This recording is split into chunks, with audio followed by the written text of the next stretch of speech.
Hello အားလုံးပဲမင်္ဂလာပါဒီဗီဒီယိုမှာတော့ primary view ထဲမှာ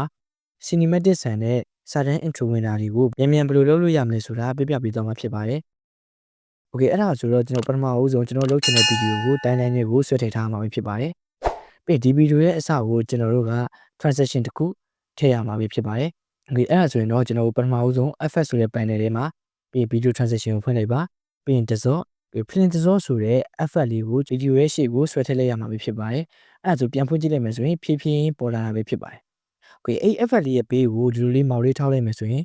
လေးတောင်းပုံစံလေးပေါ်လာရေပေါ့နော်။အဲ့ဒါဆိုရင်မောက်လေးကိုဖိပြီးတော့ဒီလိုဆွဲလိုက်မယ်ဆိုရင်သူကဖြည်းဖြည်းပေါ်လာတာပို့ပြီးတော့ကြာလာပြီပဲဖြစ်ပါတယ်။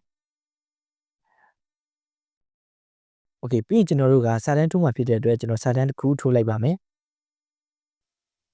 Okay ဒါကတော့ကျွန်တော်စာတန်းထိုးထားတာပေါ့နော်ပြီးရင်အဲ့စာတန်းကိုလည်း cinematic ဆန်စာတန်းထိုးချင်တာဖြစ်တဲ့အတွက်ခုနကအတိုင်းပဲဒီ video transition တွေက depth dissolve တွေက print dissolve ကိုကျွန်တော်တို့စာတန်းတစ်ခုလုံးမှာအရှိနောက်နှစ်ခုထည့်ပေးလိုက်ပါ